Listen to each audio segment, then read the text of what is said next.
Yes, I know this hairstyle might not be my best look, but we all make bad choices in life. Remember when Jack Black played a white Rastafarian? Hey there guys, my name's Megan if you're new here, and if not, welcome back to another episode of Killer Weekend, where each week we'll discuss a true crime case and you guys can feel free to leave your thoughts in the comments box below. If you like all things true crime, supernatural, UFO, conspiracy theory, and all that good stuff in between, then please hit that subscribe button. I'll be here for you each week with our true crime killer weekends and on and off every couple of Wednesdays with our Weirdo Wednesdays, where we'll discuss something spooky I've heard. I will leave a small disclaimer at the beginning of this episode. It does involve details of violent crime and also sexual assault. If that's a trigger point for you, then please feel free to turn away now. And remember, if you've nothing nice to say, shut up, just shut up, shut up. Hey gremlins, how's you? I've just spent £300 on wedding decorations. And it's so much money and I only have $47! But it's fine. I'm fine. I'm A-okay. Now this week's episode serves as a cautionary tale to all of my lone female tourists out there just living your best lives, travelling the world. I wish I was brave enough to go touring solo, but unfortunately the thought of sleeping in a hostel bunk bed literally makes me break out in hives. Hello.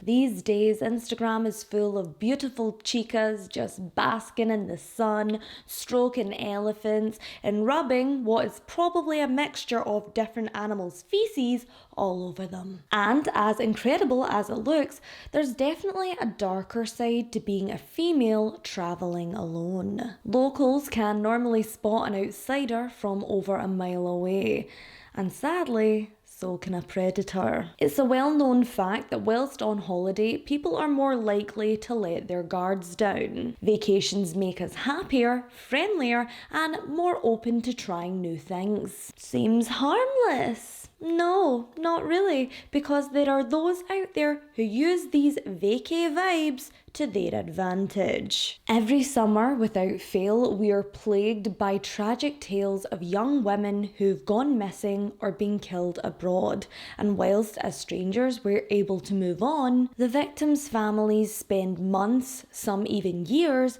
caught up in jurisdictional red tape. To most of us, the idyllic vistas of Costa Rica seem like a dream come true.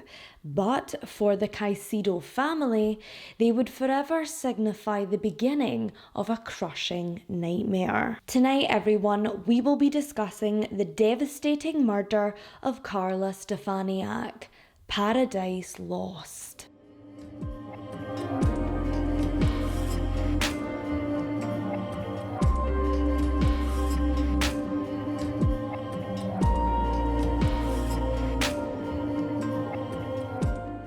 In the early evening of November 27th, 2018, dark clouds rolled in over the picturesque Escazu, an affluent suburb of San Jose in the Central Valley of Costa Rica. The dreary weather conditions transformed the island paradise into something out of I Still Know What You Did Last Summer. A beautiful woman sits on the bed texting her girlfriends as the wind howls through the tall windows of the Villa La Mas apartment.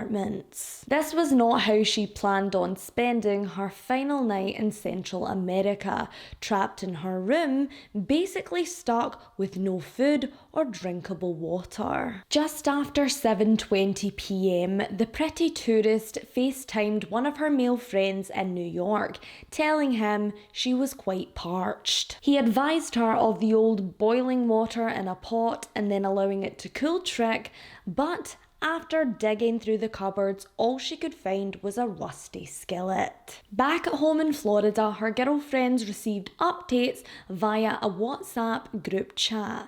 However, after 8 p.m, they received a chilling development. Not only was she feeling extremely dehydrated, But the power in her Airbnb rental had suddenly gone out. The female traveller tried to put a brave face on, but sitting there in the pitch black as the thunder rumbled outside, she admitted to her pals that this place was getting sketchier by the minute. Eventually, now desperate for a drink, she relented and informed those closest to her that she was going to brave the storm to ask the security guard who was patrolling the resort if he would buy her a bottle of water. At this point in time, her phone dies, and despite several attempts to reach her, the young woman would never speak with her loved ones ever again. Spooky story, Like something out of a 90s horror flick. I wish it was. I wish this wasn't someone's daughter. I wish this was some scream queen who couldn't act. But tragically, this did happen, and it happened to 35-year-old Carla Stefaniak on the eve of her 36th birthday. Carla Lucia Stefaniak was born on the 28th of November 1982 in Venezuela. She was raised alongside her two brothers, Carlos Jr. and Mario, and her sister Viviana. Little is known about Carla's early life in South America, but at the age of 18, she moved to Tampa in Florida along with her mother and her two brothers. Despite the distance, she and her siblings remained close to their father, Carlos Sr. Carla loved her new surroundings and was excited for the endless opportunities that living in the US could offer her. Described by one of her brothers as the friendliest and most lovely person you could meet, Carla was a driven girl with big dreams. She worked hard to achieve her goals, and her career as an insurance agent allowed Carla to pursue her main passion in life: traveling. Like most of us millennials out there, the fashionista was addicted to her social media. Her Instagram account at Carla_Margarita was just a collage of brightly coloured outfits and beautiful vacation spots. One week she'd be sipping on cocktails in Cancun, and the next she'd be chilling in the glaciers of Iceland. Carla was a giving and generous human being who enjoyed sharing her success with those around her. It was just like her to book surprise weekends away for her friends' birthdays, because to Carla, birthdays were a very big deal.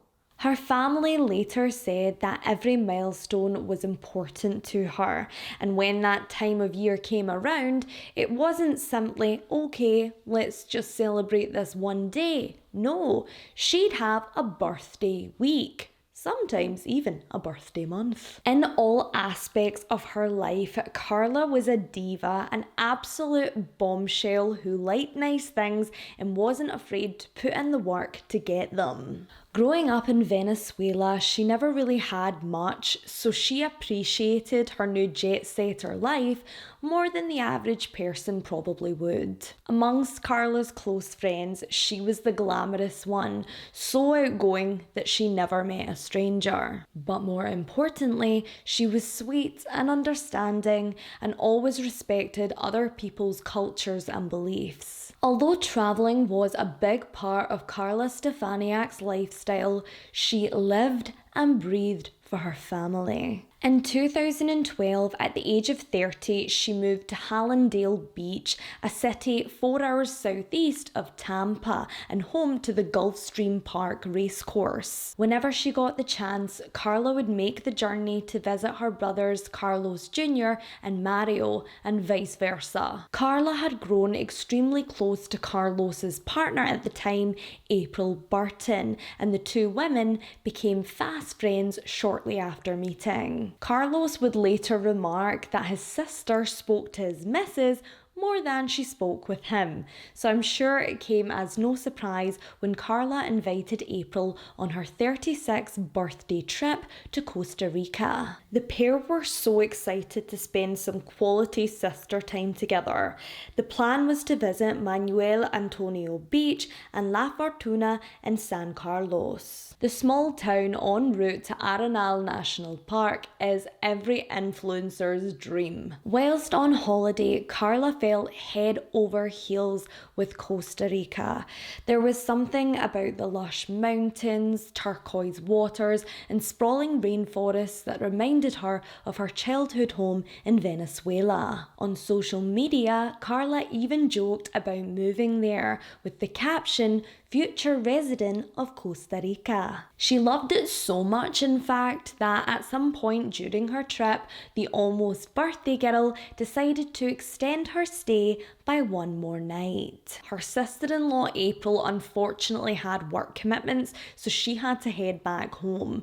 But being a seasoned traveller, Carla had absolutely no qualms about staying on her own. So it was settled. At 11:30 a.m. on the 27th of November, Carla drove April to the Juan Santa Maria International Airport to catch her flight back to Fort Lauderdale. After dropping April off, she handed back their rental car to the thrifty rental company and then called an Uber to take her to the Villa Le Mas apartments. En route, she and the driver got talking, and he offered to take her on a tour around the local beauty spots later that afternoon. So, at 1:04 p.m, Carla arrived at her Airbnb, quickly checked in and dumped her bags, then got back in the taxi to be taken on that unofficial tour. They made several stops, all documented on Carla's camera, and of course, she managed to squeeze in a little bit of retail therapy, purchasing a pair of earrings and a purse. The cab driver dropped Carla off at her accommodations at around 4:30 p.m, agreeing to return the next day to take her to a local shopping centre and then the airport. It was at around this time that the San Jose weather started to take a turn for the worse. Carla had originally planned on spending the eve of her 36th birthday at a nearby jazz bar, but it had been a long day and she later messaged her friends saying that she was staying in because she was, quote, dead tired. Just after 9 p.m, her phone mysteriously died, and within the hour, she'd be gone. On the morning of November 28th, 2018, Carla Stefaniak's loved ones spammed her inbox with happy birthday messages. Oddly enough, all of their texts and well wishes went ignored, and to her close friend Laura, this was a giant red flag. Carla's hand was practically glued to her phone, and when she and Carla's family realised that she hadn't updated her social media accounts in over 12 hours, they knew that something was very wrong. Despite the lack of communication, Carla's bestie and former roommate Laura arrives at the Fort Lauderdale International Airport to pick up her friend as scheduled. One by one, she watches the other passengers disembark from that flight. But after a while, it becomes pretty clear that 36-year-old Carla Stefaniak never made it onto that plane. Confirming their fears, the airline informed her family that their daughter, sister, and friend hadn't boarded her flight home. Her loved ones frantically tried to get in touch with her, but her mobile phone appears to have been switched off. After many hours of radio silence, the Caicedo family are left with no choice, and they call the Costa Rican authorities to report Carla missing. Initially, police don't sense the urgency surrounding Carla's disappearance. They give her family the old, hang in there, she'll turn up, wait 48 hours, brush off. Now remember, all of my guys, gals, and non-binary pals, if this ever happens to your brother, sister, mother, whoever, don't take no for an answer. Be rude, be persistent, be that annoying person, because sometimes 24 to 48 hours can be the difference between life or death. Back home in Florida, everyone is just in pieces. Poor April Burton, who'd only waved goodbye to her the day before, feels immensely guilty for leaving her sister-in-law there alone. After a disappointing conversation with the FBI, Carla's friends turned to social media sites such as Facebook and Instagram for help. On the 1st of December 2018, just 3 days after she went missing, the Finding Carla Facebook page was created, offering witnesses a safe space where they could report anything suspicious they might have seen. Quickly, Carla's striking appearance and the details of her mysterious disappearance captured the attention of the media. Suddenly, Carla's pictures were being shared across the globe. That same day, on December 1st, Carlos Caicedo Jr., Carlos Sr., and a family friend named Greg Zwolinski arrived in Costa Rica. Their first stop would be the quote, sketchy Airbnb that Carla had vanished from on the night before her 36th birthday. When they arrived, there was no sign of Carla Stefaniak. In fact, another guest had already moved into apartment number 8. The new resident of the Airbnb would later disclose that when he checked in, the room had smelled of white spirit, bleach, and vinegar. Resort staff told Carla's brother and her father that she'd been picked up by a dark grey or black car at 5:30 a.m. on the morning of her birthday. This was later confirmed by the security guard who was staying next door to Carla at Villa number 7. He stated he saw a dark coloured vehicle pull up outside the gate and watched as Carla lifted her suitcases into the boot of the car. Right away, this new development made sister-in-law April Burton suspicious, and she believed that the villa staff were lying. The guards told us that she left at 5 in the morning with all of her bags and got into an Uber. She wouldn't do that. Her flight was at 1:30. She's never been early for anything in her life. She wouldn't leave to go to the airport at 5:30. Via text, Carla had informed her friend Laura Jamie that she'd arranged to be picked up on the 28th of November at 8:30 a.m. by an Uber. Had the so-called friendly driver from the day before instead collected her at 5:30 a.m.? And if so, was he the reason she never made it back home? Luckily, the family were able to gain access to Carla's email accounts, where they discovered Uber confirmation emails along with the driver's contact information.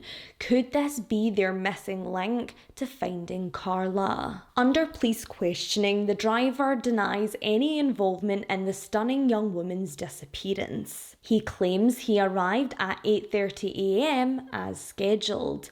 He waited and waited, but when Carla was a no-show, he got out and asked the guard on patrol if he'd seen her. The guard in question, 32-year-old Bismarck Espinosa Martinez, told the cab driver she'd left earlier that morning in another taxi. Was it odd? Yes, but he figured that maybe her flight time had been moved up or something, and so he left. At this point, Carla's people back home were fairly certain that she'd met with foul play.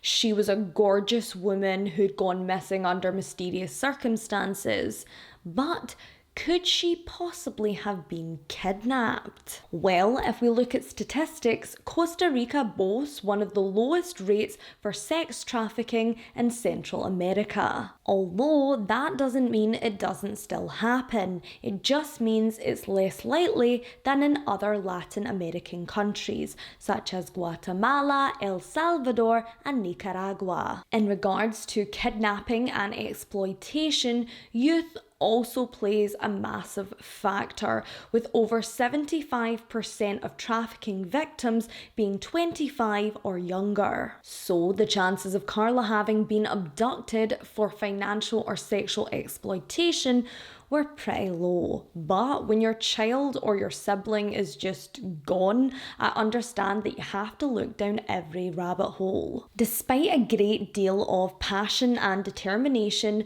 Carla's family were still experiencing a lot of resistance from the Costa Rican authorities. And this is something we often see from countries who make the bulk of their money through the tourist trade. No one wants to vacation in a country where they wouldn't feel safe, and a bad reputation can really tank a nation's travel industry. According to a 2023 survey by bustle.com, 64% of the travellers worldwide are female. And of course, when selecting the perfect holiday destination, we're not going to choose somewhere where we're more likely to be abused or, in worst case scenario, murdered. So, when it comes to gender-based violence, this isn't the kind of thing that people want advertised on the front page of their newspaper. Back home, the support from the public was overwhelming. Carla's story touched so many people.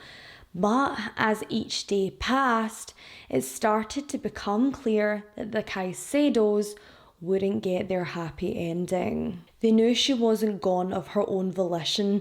As much as Carla loved travelling and being spontaneous, she was also a dedicated dog mum to her little Yorkshire Terrier named Sasha. Thanks to mounting public pressure, the Costa Rican police were prompted to carry out a full search of the Villa Le Mas property. On December 3rd, they scoured the surrounding area with trained cadaver dogs, and within the apartment where Carla was last seen, vital clues were found. Even though the room had been thoroughly cleaned, it seemed as though whoever was responsible for Carla's disappearance had missed a spot. Traces of blood and bodily fluids were present at the scene, and outside, things were also heating up. When released, police tracker dogs beelined for an area of brush just 200 yards away from the villa. The trained dogs started going nuts, and that's when officers were led to the partially clothed remains of Carla Stefaniak. Due to adverse weather conditions, her body was badly decomposed. Whoever dumped her there had wrapped her in some sort of plastic sheeting in a poor attempt at concealing her corpse. For 6 days, Carla had been there, and when her brother and father came to speak with resort staff, she'd been laying only meters away. Rumours began circling about the tragic discovery in the local media, but when the family pressed authorities for answers, they were met with silence. After hearing that a body had been uncovered on the property line, Carla's family were trapped in an excruciating state of limbo. Just after midnight that night, close family friend Greg Zwolinski took to the Finding Carla Facebook page to share a heartbreaking update. 4th of December 2018 at midnight. Greg here. Carlos and I had absolutely the worst day today, an absolutely emotional roller coaster that we would never wish upon our worst enemies. Other brother, Mario, was able to get the FBI to move full force today with new evidence and leads gathered last night. Around noon, we were informed that something happened from authorities, whilst the media went crazy. I cancelled my flight to stay here from the development. We were aware of more details of things than we are allowed to share. We were informed that the authorities were going to let us know ASAP of what exactly happened. However, 12 hours later, they are still investigating and we are waiting for that phone call of any sort of real confirmation. The wait is the most painful experience of anxiety. Carla's dad has joined us today and we have meetings very early in the morning, praying that we get some news to share as all of you are eager to know as well as the nation. Thank you to the media for being patient with us today, as we had to go quiet to keep our heads sane. And of course, thank you for everyone, real support all across the board. Good night, everyone. Seems like this is the first night Carlos and I will actually get 5 hours of sleep. The next day, police announced that human remains were found, but they were yet to confirm just who they belonged to. Again, the Caicedos pushed investigators for the truth, and on the morning of December 4th, a viewing was arranged at the local morgue. However, when Carlos Sr., Carlos Jr., and Greg arrived, they were promptly turned away. The three men returned to their hotel, where they could do nothing but wait and pray that this body wasn't their Carla's. The next 24 hours caused her loved ones immeasurable pain, as media outlets began publishing claims that she'd been found dead just steps away from her Airbnb. The source, you ask? It was the Costa Rican police. Can you imagine finding out not only that your daughter is dead, but how she died by reading an online news article? Understandably, the public were disgusted by the way the investigation was being handled, and it would appear as though they were the only ones who could get things done. Thanks to the major outcry on social media, on December 5th, Carla's father was finally able to identify her body. It was true. His little Carlita was really gone. They'd prayed for resolution, but with the results of the autopsy report only came more hurt and confusion. The manner of death was determined to be homicide. Carla Stefaniak had been stabbed multiple times with wounds on her face, neck, and arms. Her killer had stabbed her with such rage and force that the knife used in the attack had actually impacted her spinal cord. There were also signs that Carla had been viciously beaten, an injury to her head, and a broken vertebrae. This was a barbaric attack, and no one knew why. Due to the discovery of bodily fluids at the scene and the state of undress Carla was found in, investigators believed this was a violent, sexually motivated crime. But who was the culprit? As per usual, the online rumour mill went into overdrive with theories of human trafficking, etc. Some even claimed that April Burton was involved in her sister-in-law's death, which of course she was not. It was a crazy time, but back home in Tampa, those who were mourning the loss of Carla had a pretty good idea of who was responsible for the savage murder. Carlos Jr. and Sr. had only been at the Villa Lamas apartments just a few days before, and of course they weren't really paying attention to staff at the time. They just wanted to find Carla. In hindsight, however, knowing now that this is where she met her brutal end, some red flags started to appear, like the overwhelming smell of cleaning products and the fact that everyone on staff had shared the exact same story about Carla leaving in the grey car. Was this some kind of cover-up? And had no one really noticed the dead woman laying just yards away from the resort? The Costa Rican detectives were also growing dubious of the security guard's version of events. Why would Carla have left suitcases in hand 8 hours before her flight time? Friends of the victim stated that this is something she just wouldn't do. Carla was always running late. She was never a punctual person. In happier times, they would even tease her, joking that she'd even be late for her own funeral. Security guard Bismarck Martinez had been hired by co-owners of the Airbnb, Raymond Simmons and Dr. Jorge Espinoza, to patrol the grounds and protect guests from outside outside danger. Is it possible that he was the threat all along? From the outside, the 32-year-old looked like your average family man,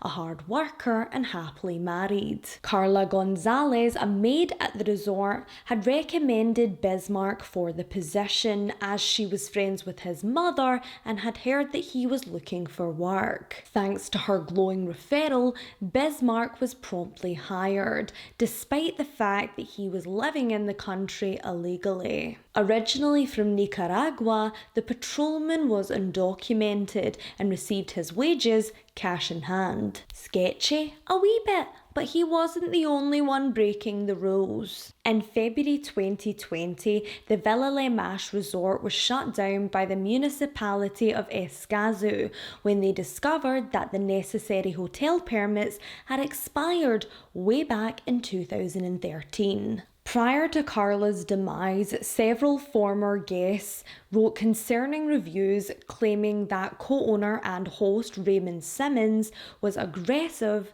and rude. Many web sleuths believed that the entire resort staff knew more than what they were letting on. Housekeeper Carla Gonzalez appeared to confirm this theory when she made a startling revelation to police. She stated that a couple of days after the murder, Veronica Espinosa, her best friend and Bismarck's mother, came to her with a shocking admission. Not long after Carla had vanished, Veronica received a frantic phone call from her daughter-in-law. Bismarck's wife claimed that her husband had confessed to the murder, leaving her fearing for her own life. Investigators were now 100% sure that the man who was employed to protect her had been the one to put Carla Stefaniak in an early grave on the eve of her 36th birthday. They concluded that he'd probably used his position of authority to gain access to her room, perhaps under the guise of fixing the lights after the power went out.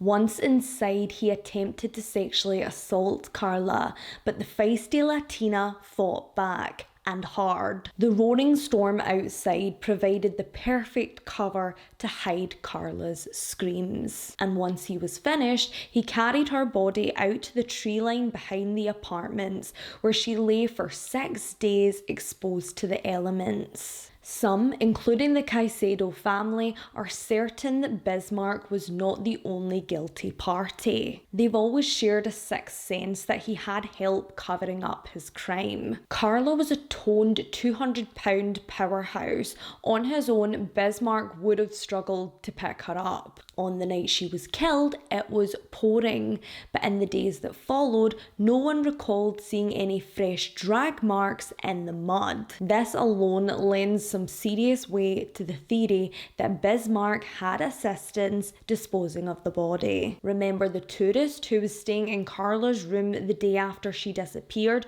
who smelled an overwhelming smell of cleaning products? The apartment had been scrubbed clean from top to bottom, the way a professional cleaner would. Despite their suspicions, however, Carla's loved ones have never been able to definitively prove outsider involvement. Over and over again, they were stonewalled, receiving only half-truths when they demanded answers. It started to look as though Costa Rican authorities were more concerned with their country's reputation than finding true justice for Carla Stefaniak. Once again, her family and friends were left lost for words when Bismarck Martinez was arrested and charged with simple homicide, the UK and US's equivalent of second-degree murder. This meant that if found guilty, Bismarck would only be looking at 12 to 18 years behind bars. For 4 months, Carla's relatives battled to have the charges upgraded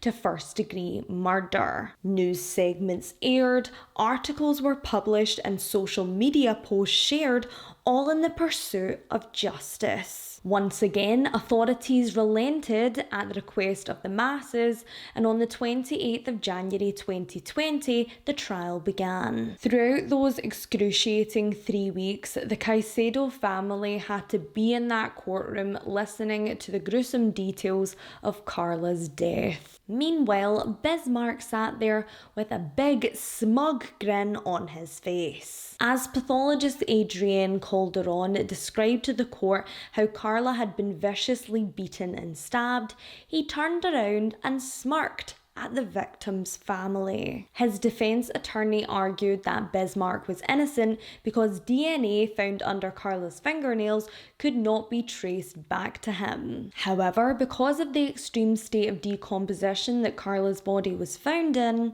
most of the physical evidence wasn't viable for analysis. The DNA samples collected from the bodily fluids discovered in the apartment were analysed and came back as a match to Bismarck Espinosa Martinez. The Airbnb resident who'd moved into Carla's room only hours after she'd vanished witnessed the security guard washing an orange and pink pair of women's trainers. These were later identified as Carla's. Whilst initially being interviewed by police, the 32-year-old illegal immigrant couldn't keep his stories straight, something he and his boss, Raymond Simmons, had in common. The co-owner of the Villa Le Mas apartments said he'd never met Carla, stating, "I never talked to her, I didn't see her, I didn't know her." But the Caicedos have concrete proof that he did speak with Carla prior to her stay, and he may have even been the one who checked her in on the day she was killed. The whole time, Bismarck remained silent. No emotion, no remorse, just a blank, evil glare. Carlos Jr., Carla's little brother, felt sick to his stomach, recalling how he'd shook the security guard's hand when he first arrived at the Villa Le Mas apartments looking for his sister. How evil does someone have to be to look into the eyes of his victim's brother and pretend that he simply just watched her leave? Well, apparently not evil enough, because on the 17th of February 2020, Bismarck Martinez was found guilty of second-degree murder and was only sentenced to 16 years behind bars. To everyone who'd been tirelessly fighting behind the scenes, this was a massive kick in the teeth. To most, the verdict was cruel and unjust, but to the Caicedo family, this was just another example of how little the Costa Rican government care about its female visitors. Carlos Sr., Carla's father, described the 17th of February as just another day of frustration, sadness, and pain, and he was forced to return home to Venezuela with a heavy heart. 1 week later, in a separate court case, the owners of the Villa Le Mas resort were fined $53,000 for their role in the death of Carla Stefaniak. However, it would seem as though they hadn't quite learned their lesson, as only 1 week after Bismarck's termination, they hired another security guard, also an illegal immigrant from Nicaragua. The former Airbnb listing with the haunting past now goes by two names, Villa Buena Vista and Villa Le Mas, most likely to reinvent themselves and to conceal their 1-star rating on the latter. The travel brochures paint Costa Rica as a shining oasis, a safe haven for female and male travellers alike. But that just isn't the case. In the year that Carla was slain, homicide rates had risen a staggering 63%. In 2022, this number was at an all-time high, having increased by 66.5% since 2012. Now, as much as the Costa Rican government tries to convince us that what happened to Carla was an isolated incident, that's not exactly true. On the 7th of December 2018, two women from New York City shared a terrifyingly familiar story on Instagram. Leaving Costa Rica with a heavy heart, last night was absolutely terrifying. Security and two other large men surrounded our Airbnb, demanding us to come outside/leave at 2 a.m. Then proceeded to cut the electricity when we did not comply. We immediately called the local cops, and I'm lucky to say we are safe and making our way back to New York City. This exact situation happened to a girl from Florida this week in Costa Rica, and she lost her life. Cutting the power, trying to lure them outside, it sounds eerily similar. Luckily, the New Yorkers had the number for the local authorities. If they hadn't, I think we both know where they would have ended up. It's tales like these that leave you wondering just how safe is an Airbnb staycation, and are there precautions taken to ensure the safety of their female visitors? Well, in the words of Mr. Airbnb himself, because our background checks are limited, we can't guarantee that they'll identify all past criminal convictions or sex offender registrations by a guest or host. Therefore, you shouldn't rely on them as a guarantee that the user has no criminal background and or any other red flags. Excuse me? So, as you can see, it's very plausible that you may end up in the home of someone who only wishes to cause you harm. Something that 51-year-old Leslie Lapa-Yoker found out in the worst possible way. In July 2017, she sued Airbnb, accusing the company of negligence for failing to properly vet a superhost with a history of violence towards women. When Leslie decided to stay at the Los Angeles studio apartment in 2016, she trusted the service as homeowner Carlos Del Olmo was a verified host. However, Carlos was hiding a dark secret. He was arrested for domestic violence in 2013 but avoided jail time by enrolling in an anger management course. Leslie got bad vibes from Carlos the moment she arrived at the LA property, and after he made several inappropriate comments, she decided to cut her stay short. Despite having planned to stay there for a month, something told Leslie that she wasn't safe there, so 3 days after her check-in date, she informed Carlos that she would be leaving. And all of a sudden, this super host who'd been described as a great guy turned violent. The scariest part about these incidents is it isn't just one or two. Every year, Airbnb face thousands of sexual assault allegations, and because of the optics, they do their best to keep these stories out of the public eye. But let's face it, all this money they bleed out in arbitration could really be put to better use, perhaps to ensure that this kind of abuse doesn't happen to another female guest. I think it's very easy for these organisations to distance themselves from their clients and their safety. But if it's not their responsibility, then whose is it? When women make up more than half of the tourist trade, I think it's about time we started treating them a little better. The moment Bismarck Martinez saw Carla Stefaniak, her days were numbered, but had the proper regulations been followed, he wouldn't have been there at all. Carla was a spicy, generous young woman who loved fashion and her family, and it's just so unfair that because of a bunch of variables she couldn't control, she'll never get to see another Christmas, she'll never get to visit another country, and she'll never get to turn 36. For some, Costa Rica is the perfect vacation spot, the epitome of paradise. But for the family of Carla Stefaniak, it will forever be a reminder of a paradise lost. I hope you guys enjoyed this week's episode. If you did, please give it a big thumbs up. For me, hit that like button. It really helps this wee channel of mine. If you're watching for the first time and my Pippi Longstocking impression hasn't made you vomit in your mouth, then please hit that subscribe button and the notification bell so you don't miss any of our upcoming episodes. If you'd like to see what this little Heyyy does in her own hometown, it's pretty boring, but feel free to follow me, not home or on holiday because, you know, it's not allowed, on Instagram at Megan True Crime. I also have a TikTok page at megan.truecrime. For all my lone travellers out there, I will leave some links in the description box below as to how you can travel the world safely. I love you all so much, to the moon and back. I'm feeling a wee bit wacky. I've had a Red Bull, so please remember to lock your doors, don't talk to strangers, and also don't trust security guards because apparently just everyone's horrific in the world. See ya! Oh, that high note was something probably only dogs can hear. My heart's beating so fast 'cause I wanna be with you. Oh, oh. Mwah! Big kisses.